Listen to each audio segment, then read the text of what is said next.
I've been here for the past 50 years, right? First came as a teenager to India. So I'm closely aligned. I want to suggest we have mentors for our women, young women. I remember we had Miss Pandey on our youth panel. Her dad invited me to be a member of parliament. And then another party member came to my home and said, I'm offering you a senatorship. I was not prepared.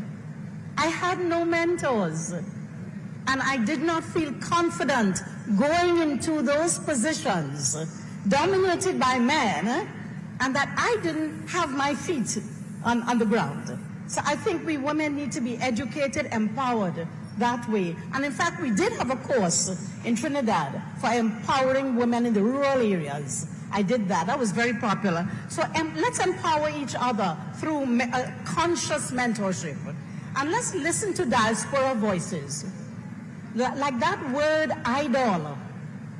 I mean, India does not understand what that does to people like me, coming from a Western civilization and that part of the world. It's a very distasteful word. We feel inner pain when you say idol, when we mean, when we mean a murti or vigraha or so. Let's use our indigenous words. Why are we translating away our identity? So I want to say, let's put our feet down. Media is the most powerful force in this information age. Media is the most let's get in there and control our narrative. Be careful. India's civilizational values, my goodness, we have the answer to peace in the world. Let's pursue that, as I see already being done. I would love to be part of that.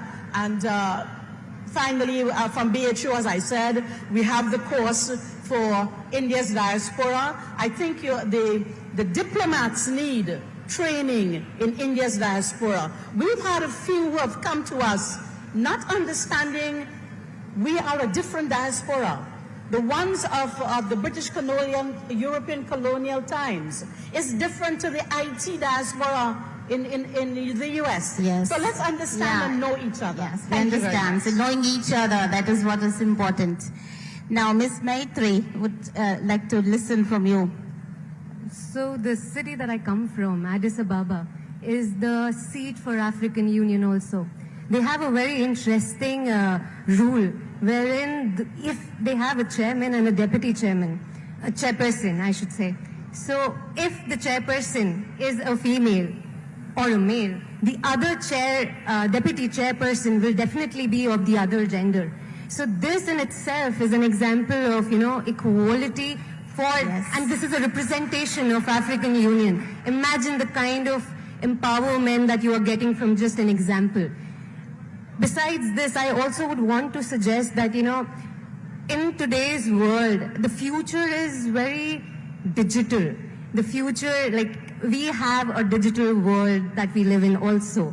We talk about women empowerment in the physical realm, definitely, but I think it's high time that we start, because the sooner we start, the better the younger generation will be prepared for the coming, the digital world. They need to be empowered in the digital world as well. So, because the meta world, the AI, the machine learning, this is our future. We need to be prepared for that as well. So this is my suggestions. Yes, digital connectivity and get aware. That's the right point. Yes, Ms. Sakala, how you would like to propose or suggest your views? So one of the things that my father taught me very early in life, my 4G father, was that you need to be financially independent.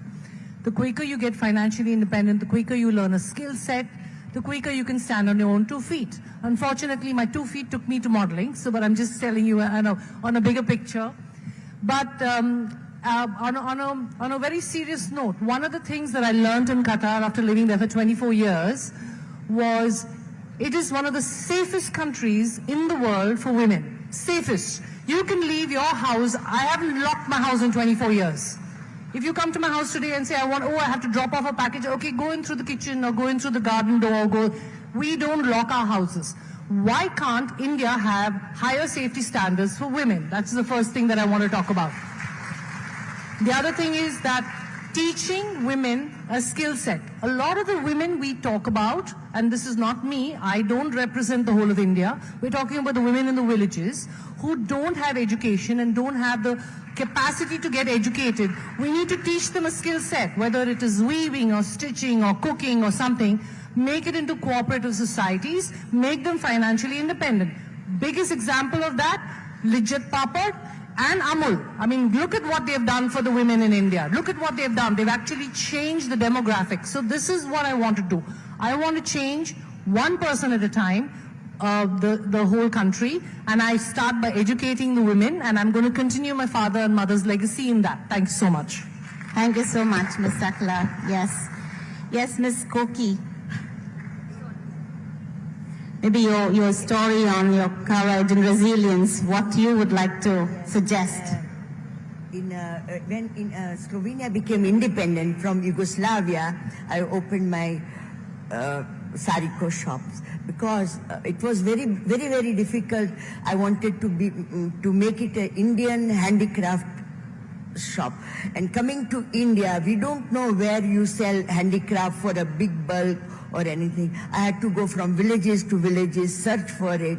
But in the end, India opened International Handicraft Fair in Delhi. And now I'm coming to that fair since last 33 years and getting Indian handicraft to Slovenia, but of a very choice handicraft, not all other. And now I've seen the handicraft in Odisha. I have to come again and get handicraft from Odisha also, because Odisha, I don't think they exhibit that many handicraft in International Handicraft Fair in Delhi, because then I have to come now here to look for it. And that is my next aim, to come here. And then one more thing is that I was left alone with my daughter in Slovenia. She grew up. She went to study in America. She came back and she opened an Indian restaurant. First Indian restaurant in Slovenia, and it is so popular since last next year it will be 20 years.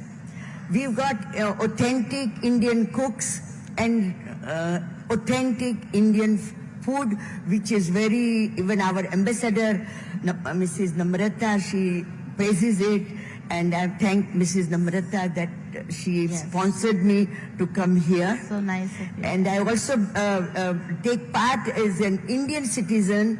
We have an international women's association where we do bazaar every year and sell our own country stuff, not any other country. Thank you very much. Thank you so much, ma'am. Thank you.